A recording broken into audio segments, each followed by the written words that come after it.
So today we have a very jam-packed REA meeting. How many of you guys are looking into really getting to real estate? 2 hands. My name is Brenda, this is Brian, and this is Ian. We're from Stewart Title. How many of you guys are familiar with what title insurance is in real estate? What is title insurance? Title covers your escrow and helps keep everything in order with you. Okay, what do you think title insurance is? Title insurance is if there's like a cloud on the deed, if there's any blotches, like there might be a name spelled wrong, or somebody might say they own the property and you don't own the property. Is that right? Yeah. You guys are pretty on point. So we're here to kind of give you guys a rundown on what title insurance is and what the difference is between title insurance and other insurances, as well as what we do as title reps. Brian's gonna. Yeah.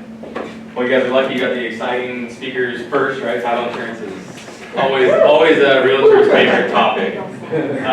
I've been doing this about 16 years. It's been a great opportunity. Everything in real estate, like you guys are going to be opened up to a world of a lot of options, a lot of different products, commercial, residential, mortgage, title, escrow. I mean, there's so many people involved in the industry, in the ecosystem, and you as realtors are you're kind of building your own ship, right? You're building your own boat, and you need to get a lot of people on board. You need affiliates and vendors and helpers that are going to be paddling in that same direction with you, right? So you have people like us, title insurance, other vendors that are literally, hey, work with me and I will help you in your business. What do we need to do? And you don't have to pay them. It just becomes like a referral partner when you're on your transactions. So we kind of start with the basics. What is title insurance?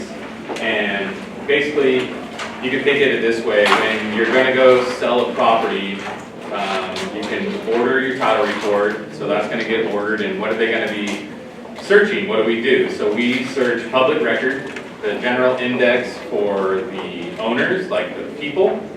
So you have that component, and then you have the property component of what is the title, what easements are on there, what loans are on there, what's against it, and then you'll have the person. Is there child support liens? Is there, other types of things against that person? So we're kind of like the police of the transaction, if you will, that we're not going to allow that property to change hands legally until all of those items are met. So, and how we create that is once it's ordered, the title team's going to go to the search plan. What's the search plan doing? They're going through the public records, like I said, inputting items, and come out with a 28-page report that is just all text, and you're going to be like, what is this? I don't even know what's going on. So then you call your title rep or your title company and go, hey, how does that report look? What's going on? So hopefully you partner with somebody that's going to bring you value and show you, hey, here's how the title's held. Here's who owns it. Because who owns it is the person that can sell it, right? So many times you want to think about when you're going on that listing appointment or you're taking that listing, you want to make sure your contract is with the proper party, right? So you don't want to come back to them and go, hey, Mr. and Mrs. Seller, my bad. I know we listed your property, but I actually got the wrong name on there. Can I give a real life example? Yeah. Oh, yeah. Yeah, so like say you're taking on a listing appointment like you mentioned, and the home is in a trust, right? So there's a living trust, and you want to know who is actually the person who can sign on the living trust. That is very crucial. So you may go to a listing appointment, you may be talking to a brother or sister, but they may not be the person who can sign the living trust. So your title is going to give you clarity on those type of things. Yeah, so we're reporting like kind of due diligence on the background and who can sign for that. And you'll get to know kind of what documents you maybe want to start gathering or start talking about. Oh, it's in a trust. I'm going to need to ask them for a copy of that trust. So these are things that you'll learn along the way and kind of add to your toolbox and get sharper at and have those better conversations to kind of keep your clients happy and trusting of you. And who needs title insurance? It's sellers, buyers, and lenders.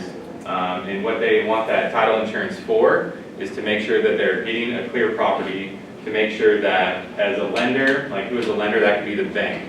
So Bank of America is going to give me $1 million to buy this home. They're going to give their requirements to get title insurance, a lender or a loan policy is what's referred to. And they want to know that that is in first position, second position, whatever position that bank is agreeing upon, they're going to place that debt against the property. So that property is not going to be sold. It's not going to be able to get refinanced until all of those issues or those loans are paid off or satisfied. So that's kind of what you start building, is what we refer to as a chain of title. So you can literally think about it as a link of chains. It went from this person to this person to this person. Oh wait, somebody recorded a random deed gifting it to somebody else. So that would be a break in the chain, and you're going to have an issue. And sellers maybe don't know that they're going to have that issue. So, and what does title insurance cover? So title insurance protects against claims from defects, and those are things we were talking about with, you know, any person that's going to do fraudulent ownership, misrecorded documents, forgery, liens, any easement. So you guys know an example of what an easement might be? What Edison has, like a. One of the most popular easements you'll see on your report is maybe you see an out-of-ground telephone pole in the back corner of a property, right? So what does that mean? Whose pole is that? Whose responsibility is that? And who has access to that? So in the title report, it'll probably have, you know, from an electrical company, this easement's in there, and it might say that it needs clear access for you know, maintenance purposes and that type of thing, meaning that when Edison knocks on your door, Mr. Homeowner, hey, we need to access your pole, we have a right to get back there, right? So it's a great thing that buyers want to be aware of, or maybe. We got another good one. Yeah. For me to always remember, because when you start dealing with properties, you're dealing with the lot line. And that's where the easement comes into play. And I always like to use I have my own little tricks of the trade, but who has easy access? So an easement is going to give you the driveway, the walkway to a gate or something, and if the property line is not normal or not rectangular, it has a, sometimes you'll have homes next to each other, and then the lot behind a particular home will actually belong to this person and not that person. But since there's a gate blocking or there's a fence, they don't have access. And that easement is a deal breaker when selling a property if somebody cannot get access to that second lot. Does that make sense to everybody? So an easement, for me, I like to think easy access. And when it comes to title, they're going to let you know the perimeter of the lot so you can understand the easement. Does that make sense? Did I explain that well, guys? You did. Thank you. Yeah, so they'll record these easements. So maybe Edison recorded it in 1970. And then within this title report, all the documents that they're referring to have a hyperlink. So you can dive in and see the actual recorded documents scanned in there. And kind of something I'd encourage you to do just to get more familiar with those types of things. An example of one could be that GTE had a power line under a property. Well, the buyers wanted to put a pool in, right? Nobody knows until a few months later, they get back there, they start digging, everything's got to stop because they see a line and they don't know who it is, right? Oh, we go back to the title report and they go, well, the title report shows that there's an easement there. You guys were aware of it, right? And the buyer's like, oh, what are we going to do? It's the end of the world. Oh my gosh, we need to sue the title company. It's like, no, it was in there, and hopefully as a real estate fiduciary and as their, you know, best interest, you're reading through those reports and explaining so that they understand those things. So how that got fixed was the power line got moved. GTE agreed to move it, and then they could continue on. And it was about a $3,000 adventure versus trying to file a title claim and probably be caught up in you know, just a nightmare of back and forth with attorneys. So these are things that really do happen. People get curious about those, or maybe they're like, hey, I don't want anyone having access to my property, period. So all those properties with easements are off the table, you know. There's another good example down in Laguna Beach. There's a lot of walking trails, right, to access the beach. So you might not know that, hey, my yard's right here, but those are my steps, I thought, but they're actually ingress and egress for anyone that wants to access the public beach. So that could be a big problem when somebody's buying a $15 million house and they don't realize that anyone's going to be walking next to their house. So these are definitely things that you want to dive into the reports and kind of, we're disclosing all these types of things. And let's see, switch into how it differentiates from other insurances. So you pay your car insurance every month, right? You pay your homeowner's insurance every month. You pay your title insurance one time for the length of your ownership. So, and how those costs typically work, it's all negotiable. Who's going to typically be paying in Southern California is your sellers. And the kind of the thinking, the reasoning behind that is it's viewed as the seller's obligation to provide clear title. So I own this property, I want to market it, I want to sell it. It's my obligation that, hey, I have the right to sell it, it's my property, and I'm going to sell it. So that's where the thinking is on that. And then we mentioned earlier about a lender or a loan policy. So that's going to be required from the buy side when the bank's coming in with the money to purchase the home. So now the buyer is going to piggyback off of our work in this prelim that the seller is purchased, and they're going to buy a lender policy for the bank to ensure where they're at. So both of those are paid for one time. So if you bought your house in 1970, you've sat there forever, you still have your same owner's policy. In the meantime, people refinance, people get equity lines, different things like that, and you could have a different title company for your loan policy. So those tend to change over time, but your owner's policy is good for the life and how long you own that. So you'll probably hear escrow and title and escrow. In Southern California, it's another unique animal here. We operate as different parties. Northern California and many parts of the country, title and escrow is one agency, one party. And then there's a handful of states that are called attorney states. And the title and all these things we're talking about are handled through attorneys.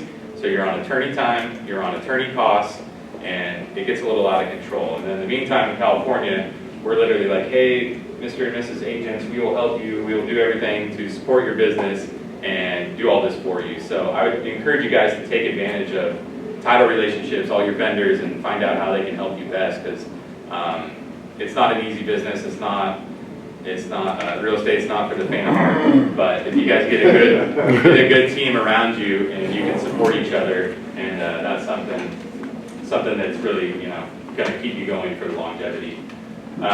So with escrow, we're kind of working hand in hand with them. We give the report. Escrow is kind of acting as your quarterback of the transaction, right? They're your neutral third party. So we give the report, they're reading it. Okay, we have all these exceptions that we need to clear before we can get clear title, right? So they're digesting our report, probably calling agents, talking, communicating, hey, title needs, it's in a trust. Title needs a copy of that trust and any amendments to it. Okay, so escrow is going to contact the seller. Hey, Mr. Seller, hey, Mr. Agent, we need this for title, we need this for title, we need, oh, the party is deceased now, they're going to need a death certificate and a copy of the trust. So there's different requirements that come on when you see the prelim, and your escrow officer is going to be like your quarterback, your backbone, that's going to know how to dissect this thing and help you to cure all those items, or what are those items. It's like something gets on there, that's if you have a good title rep though, before you get to escrow, everything already be dialed. So you open it up there. We have levels, like in our office, we'll have a rep checking it, we'll have a dedicated person checking it, looking for red flags is what we call it, that are going to hang up your transaction, right? You don't want to have to be, wow, this title is held, he's gone, there's no trust, there's no clear ownership. You're going to probate, and that is like the worst. You don't say the P word, right? That's like really bad. You're going to be 6 months on the easy side, thousands and thousands of dollars. And it really, you can't market a property that's in probate necessarily unless you have a buyer that's going to want to hang out and wait until that happens. So then you, representing the seller, you kind of lose your power, right? So let's see, we kind of went over who pays and the thinking behind that, and how much does title insurance cost? Great question, right? So there is filed rates. We operate under the Department of Insurance for California. So we follow their rules, their regulations, what I can do for you, what I can't do for you.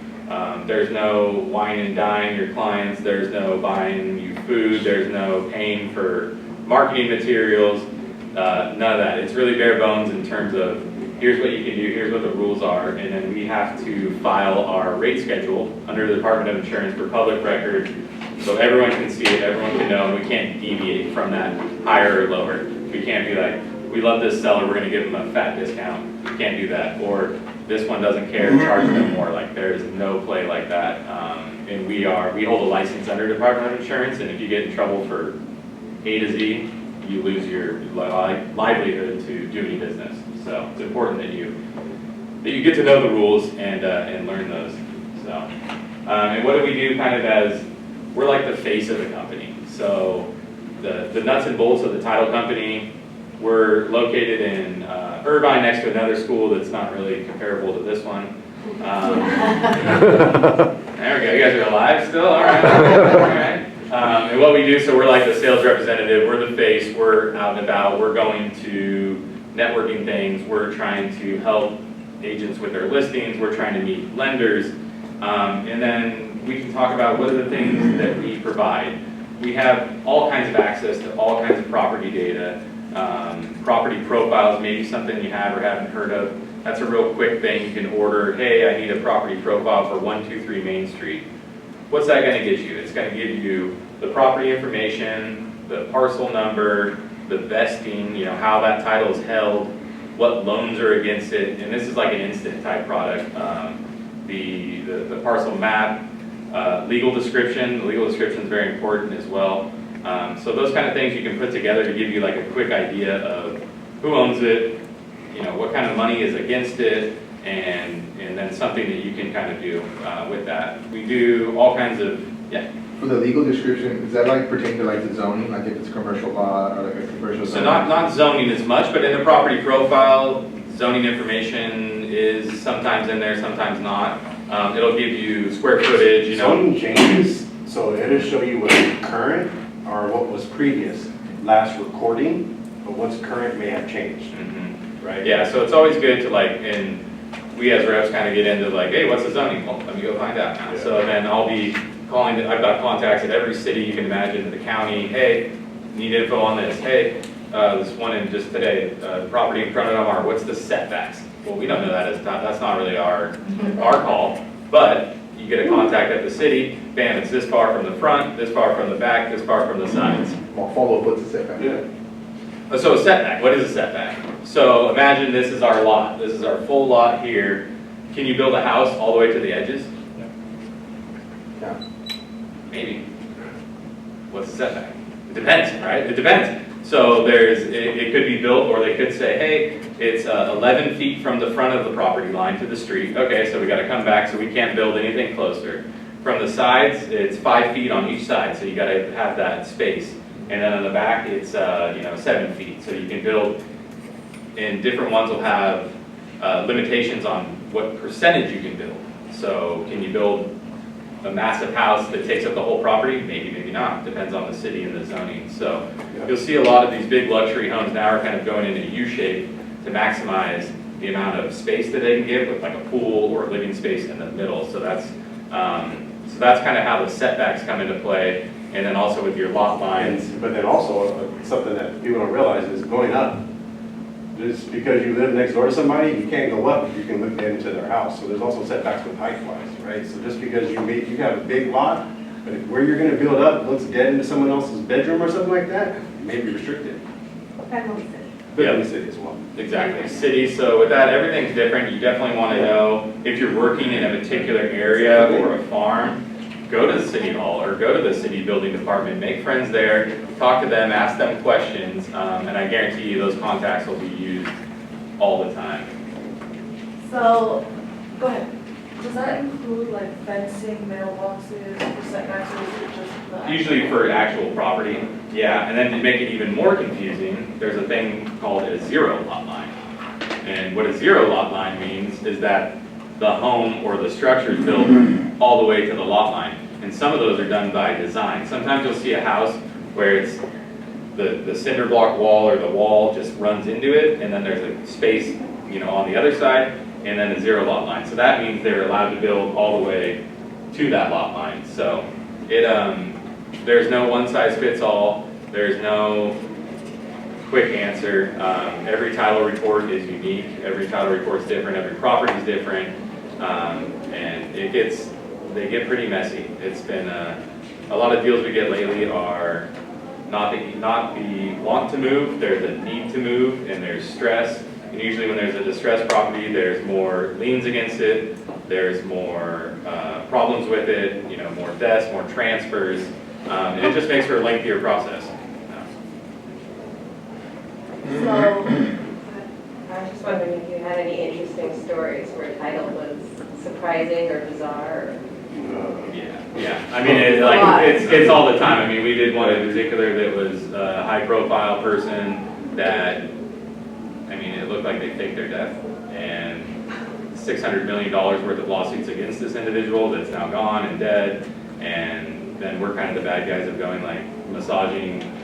So we got, we got to figure out, hey, are these things against this person? Then we got to dig into, we got to order court documents to see what the court said about this and what the court decided, like similar to a probate, So we're digging into things, and it's like everything you look at is just, you get some crazy stories. It's fraudulent deeds or family members. I mean, people are brutal to each other. It's we've got one going right now where the sister is living in a home that the parents gave her, right, and the brother forcing her to sell. She doesn't want to get out. So now you've got two parties on title that both need to sign, but both don't want to do the same thing. So it gets very interesting, to say the least, I guess.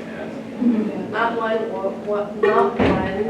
order is the same as others. You get some that are really, really clean and super easy transaction. You might get some that is very messy with too many people involved. So that's the interesting part about what we do, is that we get to see it, right? So in the most simplest form, title insurance is really a background check on a property. You get the prelim, which is the above the surface, right? The bare minimum. And when an order goes in, when somebody really needs to sell for whatever reason, then an order comes in with more details of what this property has. Goes to all the trust names, everyone involved, the history, all that stuff, right? So, does title insurance sound boring to you guys? Who's actually interested in title insurance? Oh, nice! Oh, very cool, very cool. And what did you guys learn just from, first of all, can we just give a hand to Brian? So what did you guys learn? Anything? The complication with the easements. I'm sorry? The complication with the easements, Okay. as well as that step back, like that's a little unique. I've never heard of that. Good. Anybody else? Anything? I have a question. So like the seller, are they required by state law to have the title insurance? They're not required, but typically a bank's going to require it for a loan. So it's really hard for them to do a if you're going to market your property and you're going to sell it without clear title or without title insurance, buyers are going to be leery and not interested probably. The other thing, if you're a seller and you're like, hey, sometimes we'll get that when escrow will send out a settlement statement or showing what all the costs are going to be. And then we have a seller go, well, I don't want to pay for title. Why am I paying for title insurance for this new buyer? We don't want it anymore. And it's like, well, it's all negotiable. So whatever you guys negotiated in the contract. So in the contract, you're going to put in the fields, right? You're filling everything out. Title to be steward title or seller's choice or buyer's choice. So if you're listing a property and a seller is, it's all negotiation, right? It's all tactic. Like, we've got a beautiful home. We're going to have a ton of buyers. Then you know what? I might go, hey, you guys write your offers. I'm not paying for title insurance. So on a $1.5 million house, it might be a $3,000 charge to the title company one time. So just to give you kind of an idea of cost-wise how that plays in. So we do have people that push back and go, hey, we don't want to pay for it. And, it's all negotiable between the buyer, the seller, and everybody involved, as with anything is on that transaction. Yeah, for me, I'm going to speak about that title, right? It's like the document. Would you buy a house that didn't have a clear title, meaning that it had liens against it for construction, or maybe had a lawsuit against it? That would hold you up from taking possession of the home. So if a home doesn't have a clear title, you're not guaranteed to be able to receive it. And now if you're a seller, you also want to, well, by that point, you can have title insurance, stuff like that. But as a seller, you maybe just want to show them that there's no hang-up on the property, but it's biggest is on the buy side, right? You wouldn't want to acquire a property that had more problems than what you paid for originally. Does that make sense? Yes. Yeah, so it's, Especially in this market. yeah, so Yeah. like just think of the, they use title insurance, which is a little bit bigger umbrella, but as students, I think you should look at the title report. Because the title report is going to give you all the information that's going to lead to the title insurance. And when it comes to the property, you want to know what the profile is. Not just the bed, bath, and square footage, but does it have any liens, construction liens against it? Does it have any lawsuits against it? That's stuff you want to know. Property taxes. Property So that's taxes. something, that's a big one that shows, are they paid or Or are they not? insurance claims, right? What if the house had an insurance claim from 10 years ago because the roof was damaged?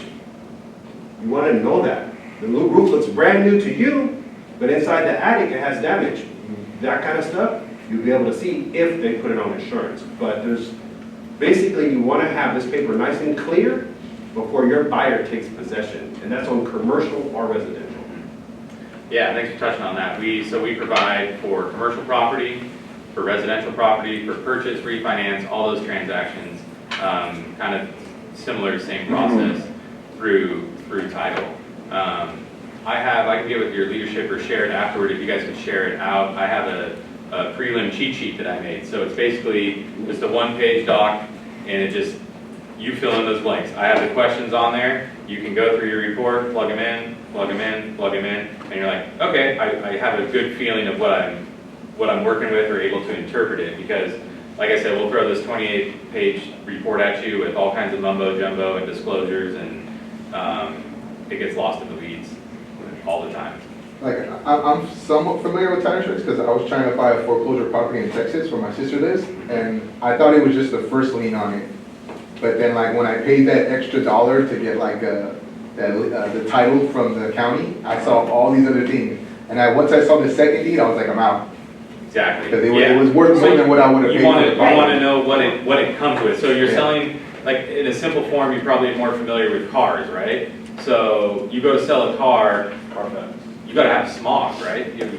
You have to sell it before you can, or you have to smog it. You have to give them a clear smog, right? So we're kind of like the police that say, hey, you can't sell this with all these defects on it. You're not the owner, or they're going to buy it with all these exceptions, or buy it with all this debt attached to it, or buy it with, because On it. because that's what people do with liens and judgments, is they attach them through public record. They record them and attach them to properties to make sure they're paid. So a good creditor is going to attach it to the person, the property. I mean, they're going to attach it all over the place. And then you're not going to be able to get out of it until you're doing a refi. You know, hey, I want to refi my house. I've got all this equity.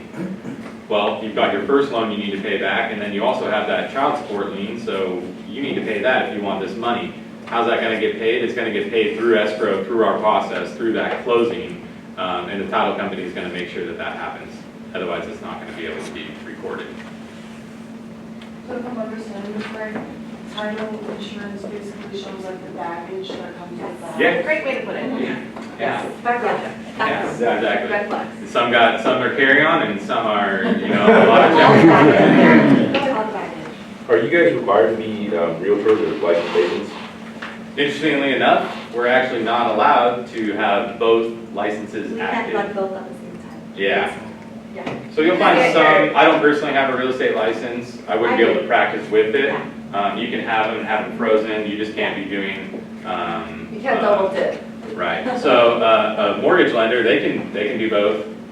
Escrow can do both. We're just under Department of Insurance. That's part of the rules of the game. We have one more. My question is like for each of you, what are like some of the like hidden things that you guys have come up on that you would like to share with us so that we can. I think we'll cover more of that for you. Yeah, Yeah. Okay. Yeah. we're gonna pass on. Yeah, we'll pass on to the next speaker. Give a round of applause. Thank you. So like, big picture, I'm Antonio, I'm gonna talk your ear off. We This are. is Gina. Hold on, I'm gonna go crazy. I'm a real life person, right? You're gonna go to school, you're gonna learn a lot, but then when you get out in the field, you're gonna learn something so different. And that's what I always like to focus on, okay? Oh, we got pictures? We Thank do. you guys. Thank you guys, thank you. So, this is Gina Otto. I'm Antonio Sears. We work at HomeSmart Evergreen Realty. Our office is right around the corner of Harbor, okay? So you go up Harbor, there's a Ralph's, there's the two twin towers. We're in the towers right You're by here. Hillcrest Park? Huh? You're by Hillcrest Park? Yeah. I live right behind it. Okay, boom. That's So, where we are. so anything real estate related, I'm of service 9 to 9, except for Sundays, all right? Sundays I go to church, hit me up after 12 to 9. I'll answer your call, your text, email, always, always, always. But Gina, let me ask you a question first. Sure. What are some groups or some boards that you sit on that help you build your network? So what are we talking about? You want boards that I sit on for real estate or just in my life in general? Well, let's take real We're estate gonna first. talk about I that. know. I've got the plan together. No, I don't As do you plans. see, I don't let do me plans. Let me explain. Antonio and I are partners in business, and we're very much yin and yang. I have a plan, Antonio goes all over the place.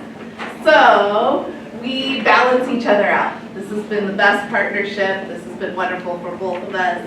I think our plan today was to talk. We have a plan. We do. We have 5 pillars of successful real estate business. We're into the plan. Because it's important. We need to talk about those things too. I agree. But to answer your question, yes, I'm on the Newport Beach Association of Realtors. Okay. And what's yours? I'm a member of NAREA, actually. Yep, so yours is, well, that's that, but no, what is your association you're in? I'm in PWR. So I'm So in he's in a Pacific West. different association for listing than I'm in. I'm in Newport and his is in Long Beach. We still work together. There's tons of associations. You have another association that you're a part of, which is NAREA. Explain what that is. NAREA is an organization focused on democracy and housing, right? So we're here to make sure that there's inclusion, integrity, and a balanced field for everybody who wants to be in real estate. That's what my board focuses on. And What else you you asked me what other boards Yeah, I'm on? yeah, so like your provisors, can you explain provisors? Provisors is a networking organization that I'm a part of, that I'm actually on the board for my provisors group. You are correct. Okay. But it is networking and it's my relationship building. This business, we'll get to that, but we need a lot of that. Okay. What else? In your personal life? No, that's it, right? I think we're both involved with quite a few Boards. nonprofits and boards. That's just part of our business. We'll talk about it. Exactly. So go ahead, you go first. So I'm going to ask some questions, and knowing my partner here, he'll probably answer some of them for himself and tell you kind of his experience. But I believe there are 5 major pillars to a successful business in real estate. And this is whether you are a real estate agent, or you're in title, or you're in escrow, or any parts of this. I think all of these can be beneficial for you. So no matter how you look at it, let's start with the first question, which is most important. Find your why. What's your why? Why did you get into this business? Why did you want to be in real estate in the real estate world? I'm going to throw the question over to Antonio because we each have a mission and why we got into the business. But Antonio, why did you get into the business? I want to first not forget about something that I found in here. And no, it's real quick. No, it's really quick. We can't forget about hospitality, right? No, hospitality is a very big sector of real estate that I sometimes forget about. Hospitality, what is that? Hotels, right? Rentals. That is another very big sector of real estate that I don't want to forget about. So she mentioned some points, and you guys, thank you for this book that Joe mentioned, by this way. That's a great handout. My why. I got into real estate to educate myself, family, and friends, right? Real estate is the #1 vehicle for retirement, in my opinion, for retirement and financial security. It's like a piggy bank. You can pay yourself continuously, and if something crazy happens, you have a piggy bank to go to. You're able to create family moments, right? You're able to maintain a low overhead. So my why was to educate myself, family, and friends on real estate and the leverage that it brings to you. What's your why, Gina? My way is to build education around generational wealth. It's one of the few ways that we can pass on our wealth to our children and our grandchildren, and you can do that for generations to come. And a lot of people don't think about real estate as generational wealth, but it really can be. And that's always been, and I want to promote the education part of that, so that is definitely my mission. What do you want to focus on? When you're thinking about this for yourself, what do you want to focus on? When I ask that question is, and I'm asking these questions of you, many of you, find your why. What's your why? Why did you get into the business? What do you want to do? What do you want to focus on? Who you want to impact? And what's your mission? So each of us have our own missions, and then our missions kind of fit together to kind of help those around us. Both Antonio and I are givers. The two of us 100% feel we will give. That's our job. Give education, give knowledge, give. That's what we want to do. We got into this business for those reasons. So let me dig into some different sectors. You have development. You become a developer, right? This campus was developed. The parks around it were developed. The highway was developed. There's commercial. You have sky rises. So many different levels in that. And then residential. So just something that I'm thankful for you guys. You guys reminded me how big the industry is. I focus on residential, slight a little bit of commercial, but this little booklet reminded me of the many different sectors of real estate that are out there for you. So let's talk about the second pillar. Any questions on your why and mission statement? Whenever you start a business, you should think about a mission statement and use that plays into it. Number 2, invest in your business and invest in yourself. In what ways do you plan on investing in your business, and in what ways do you plan on investing in yourself and your knowledge? Antonio, what's your biggest investment that you've made this last year into your business? 2024? Sure.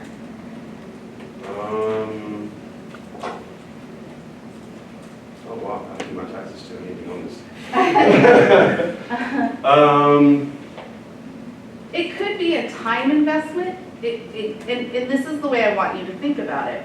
What's your time investment or what's your money investment? Both of those are investments. So what's the investment you've made in your business this year?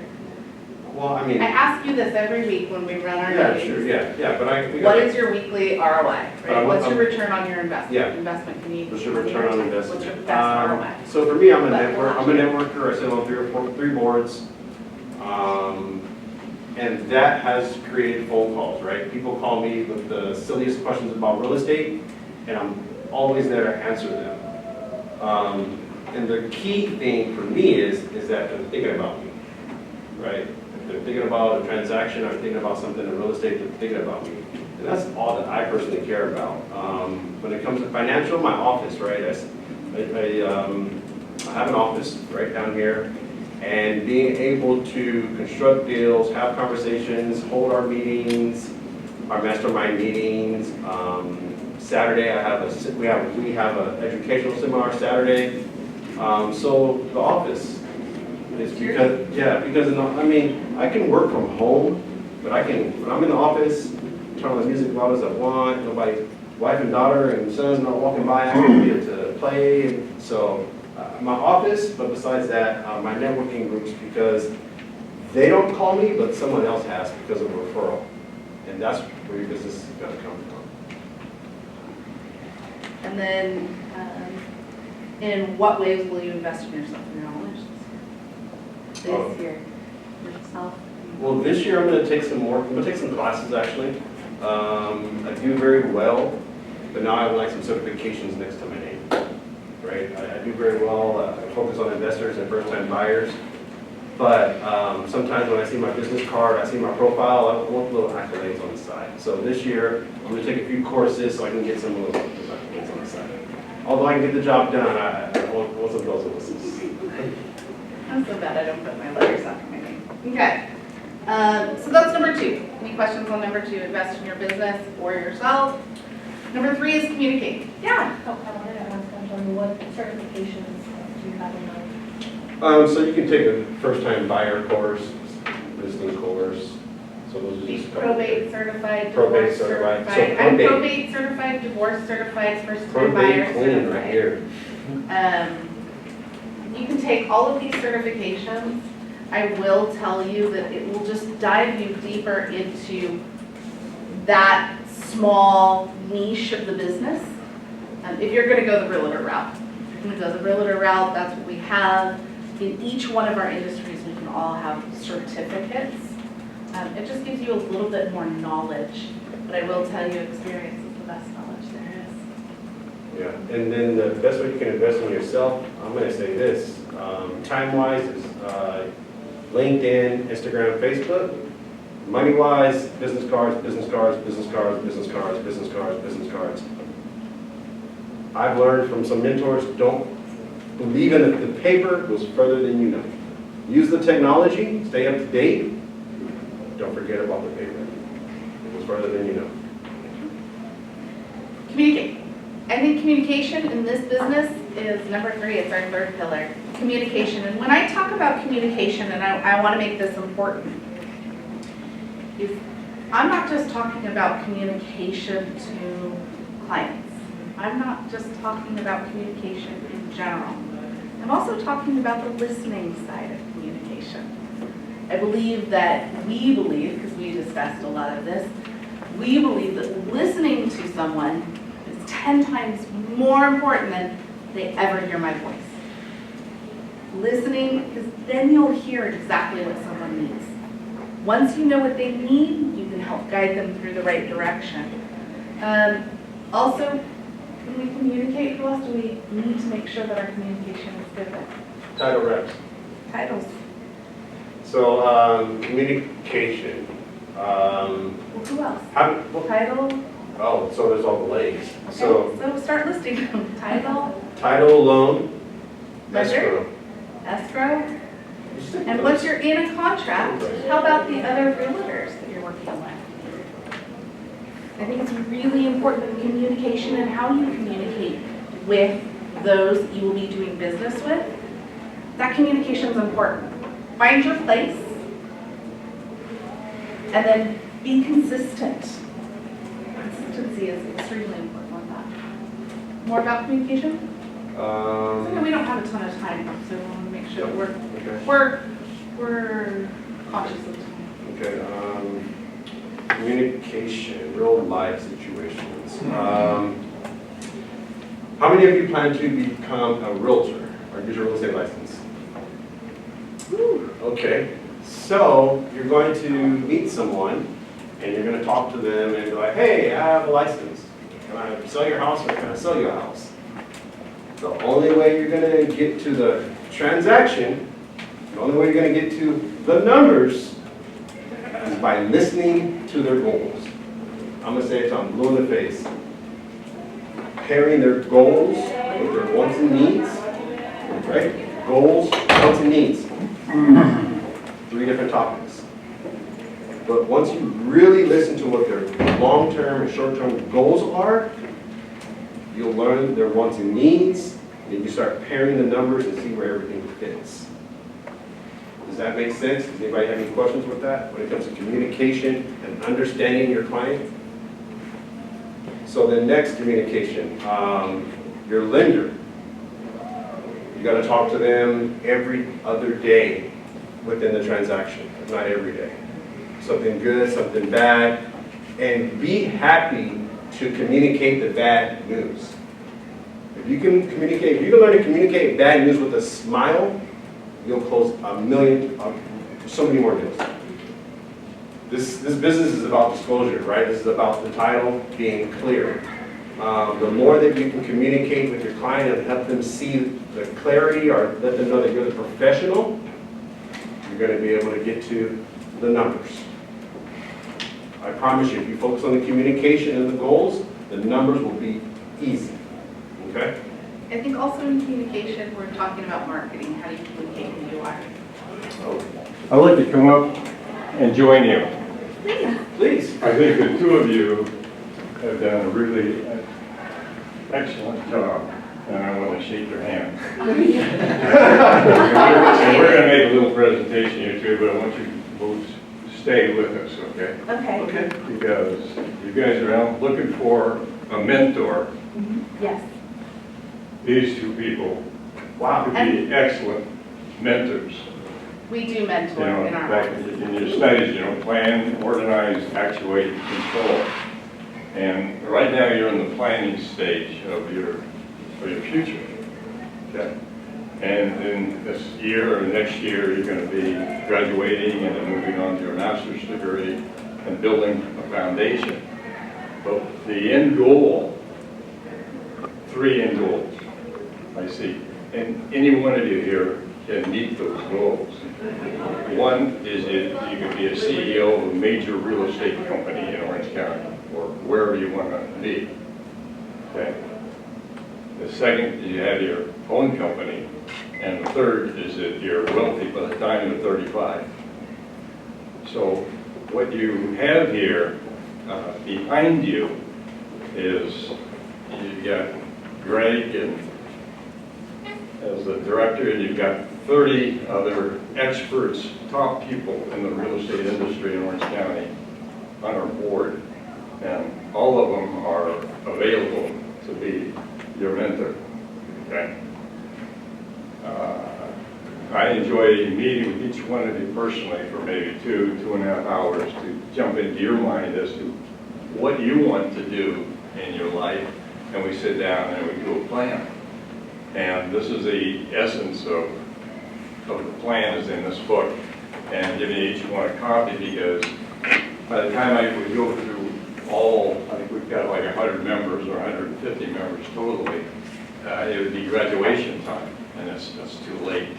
So what we wanted to do is accelerate giving you a business plan, a route for to get to the next step and the next step and the next step. And how many here are, say, in the CCIM? Going to CCIM? One? Every one of you should be looking to become a CCIM member. The reason being they have 3 scholarships. I've got 6 scholarships right now, $1,000 each, to take a class, CCIM class. So you can see if you've taken a CCIM class and it's on your resume, that's a big deal. Working with Shannon Alter, take her classes, awesome. It's just one day, 75 bucks or $99. And the people that you will be interviewing with probably belong to IRA or BOMA or one of the professional organizations. So I encourage each one of you to pick out at least two of these associations and join them. The other thing we have coming in May is ICSC, International Council of Shopping Centers. 42,000 members, everybody in the industry will be there. We're furnishing, some of the rooms will be free. It's only $50 to be a member of ICSC as a student, and you get 3 days of just unbelievable experience. And when you're 80 years old and you look back, you will remember those 3 days, what you did, because they're so exciting. So you definitely want to do that. I'm just going to walk through this real kind of quick because we got, running out of time here, but maybe in another week or so, Greg and I can come back and spend more time with you in playing out, answering questions and going into a more depth plan. But do look at the benefits of belonging to the Real Estate Association. You guys are all blessed that we're in the midst of an ocean here of top people in the industry and major corporations that have a lot of real estate. There's one page here, category of career categories in the real estate industry. This is a list from a journal of Orange County Business Journal. They put these lists out. So like you came to me and you said, I want to go in the hotel industry. Yeah, multiple links. I sit down with you and I say, here's a list of all the hotel owners in Orange County. And that's your target. And then you go through that list and pick, say, 10 of the 50 hotel chains. And then we target those chains and work up a letter from you to go with your resume. And then either Greg or myself, we would write a letter of recommendation for you. It's like we've known you for 50 years, even though you're only 22 years old. So this is what this list is. In any of these categories that you're interested in, I've got the list of all of the people. The Argus Enterprise, we're the only university in the United States teaching Argus in person. And the lady that teaches it has been with Argus for 18 years. Not only teaches you what buttons to push to do the program, but she teaches you commercial real estate. What's the difference between a triple net lease, a gross lease, and so forth. This is all information you really need to know. And then we work very closely with CoStar. And just as we have the classes for IRA, 2 classes each semester. By the way, we're the only university in the United States teaching IRA courses at a university. No one else is doing that. And we're in communication now with CoStar to be teaching CoStar classes, expanding the 2 classes every semester to include CoStar. And then down the road, we hope to be teaching CCIM classes and RPA classes and CPM classes there at the university. Okay, nobody else is doing that, so we're working on that as a coming attraction. And then, how many here are ambassadors to an association? Okay. Okay. 2, 3. Okay. What you want to do when you join a crew, okay, commercial women in real estate, you ladies, don't pass this up. Each one of you have to belong to crew. They're the smartest ladies in Orange County in real estate, and I can tell you personally, they're the most fun group I've ever ran across. And they will mentor you, take you in their arms, and make sure that you're on your way to a successful career. In addition, they have money. So for the last 4 years in a row, we've gotten, because we've introduced you ladies to crew, they've gotten minimum $5,000 scholarships. One lady a couple of years ago got not only the local scholarship, but the national scholarship. So she got $10,000 to go to her. So there's a lot of scholarships. IRM has scholarships. BOMA has scholarships. So you want to take advantage of it and become an ambassador for not only just the Real Estate Association and the Center for Real Estate, but you represent the university at these meetings and so forth. So like BOMA has 750 members, IRM 450 members, and it's difficult for you to know all 450, okay, or 750. But I can tell you, most of them will know you because you represent the Center for Real Estate and Kelsey Fullerton. So we have Freddie Solis, who was here last week. Freddie graduated 2 years ago. He's now on one of the most important committees at BOMA. And I asked when he was inaugurated in November, I said, Freddie, you're on your way to become president of BOMA, aren't you? And he smiled and said, I'm on my way. So think big, get involved with these associations, it just builds your resume, and that's what you're looking to do.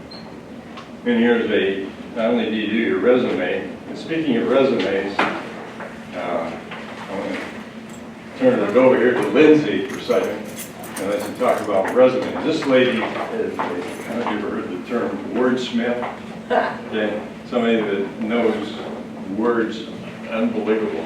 Not to cut you off, but we have 2 more points we really need to address because they're the most important. So when you guys are done, we just need a little second, because we have 2 more points that me and Gina want to address with her. Okay, we don't want to lose you, because you guys are good. Thank you. I just wanted to just make sure we still got a window. Okay, don't go away. No, I'm not leaving. Okay, but I'm going to talk No, about the resumes, no, go. okay? And what You got it. what do you do? This room feels antsy, so I want to get it down to brass tacks. How many people in this room have already sent me a resume and had their review come back? A couple of them, great. How many people in this room come from a real estate family, meaning your mom, your dad, or a close aunt, uncle? Okay. Everybody here, you need to send your resume in if you are planning to work in real estate. There is so much that gets missed. I get great resumes, we still turn it 2-3 times, right? Tighten it up, get it good. Some of them we turn a lot more, but listen to me, it isn't just, are you gonna get the interview because you have Argus or IREM. By the way, is Shannon still here? Where's she from? IREM is so prestigious. It is such a big deal to have it on your resume, okay? But it doesn't just mean you're gonna get that interview, which right now in this market is borderline impossible, right? It's how much your first offer is. And your first offer is the foundation of your entire earning potential. It sets you up in a way that will take you a decade to recover from. So, how many people are in this room right now? 30? Y'all, I have probably only heard from maybe 5. Take advantage of it. We are not just going to get you the interviews. We're not just going to shorten the time it takes for you to find that first job out of college, but we're going to get you a higher earning as you step in, because you're going to step in as someone who's serious about it, who has used that resume to prove that you're an actor, that you know what's going on. And more than that, we're going to wordsmith the living daylights out of it so that you prove that you understand what matters to them, and they can start you in your career with confidence. Use this time to stumble Right? on your resume. So, I want my inbox to be flooded. Now, here's an issue. I don't know if you all noticed, but if you open it up, there's a page in here that has all of our contact info. I am Lindsay Carboni. All you got is a phone number. You need an email if you're going to be sending me a resume. So here it is. Contact list right here. Yeah. You ready? Because you got to pay attention because my name's spelled funny. All right, it is. I have it if anything. Well, they can write their notes. They can just forward their resumes to me this very second with the little please emoji, okay? It's Lindsay, Linsey, period, which I'm told Google doesn't care about. And then Carboni, like this, Carbone, right? Yes. C-A-R-B-O-N-E, like car and bone. Never take off a Carboni at gmail.com, okay? Think about it. That's like a $3,000, $5,000 email for every single person in this room. Let's go, let's get it, and then let's stick together as a group and help each other move forward in our careers. Yes? Yes. Lovely to meet you. So she's amazing, guys. I don't know how many times I'm going to say this. Use this time to stumble. Use this time to stumble. Use this time to figure it out. Use this time to perfect your words. Use this time to learn. Right? Data.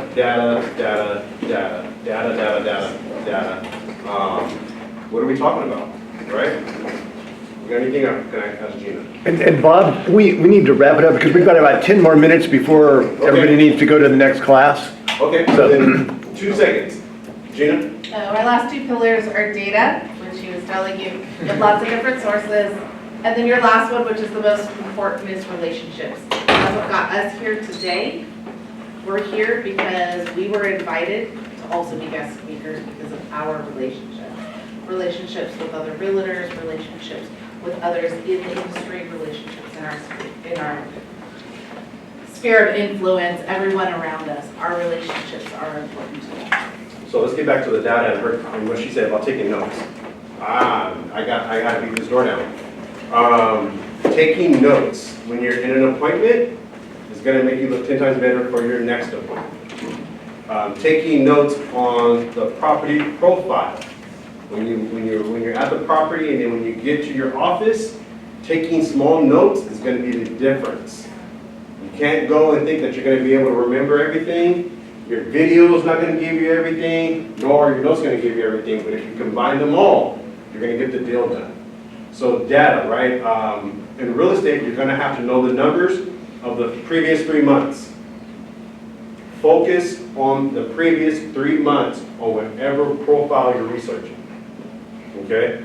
Know where you're going to get your data from, and that's going to come from your relationships. Your lender, right? Getting the transaction finance, and your title rep, understanding the clarity of the profile. Okay? Relationships, that's none other. How you communicate with your family and friends, how you communicate with your referral partners, is what's going to help you become the expert in front of your client. Does anyone have any questions on residential real estate that I can help with? So as a realtor, I know you represent sellers and buyers, but when representing buyers specifically, has the NAR settlement like specifically changed your strategy? No. No, yeah, No. no, hasn't changed it at all. No, so. It's all how you communicate. Yeah, so. I'm gonna leave it as simple as that. Yeah, so if you're open and honest from the very beginning, it's okay, right? The NAR settlement was about people not being open and honest, right? There's a lot of transactions, a lot of paperwork in a transaction. Your job is to read backwards, right? When I'm in a meeting appointment, I read upside down.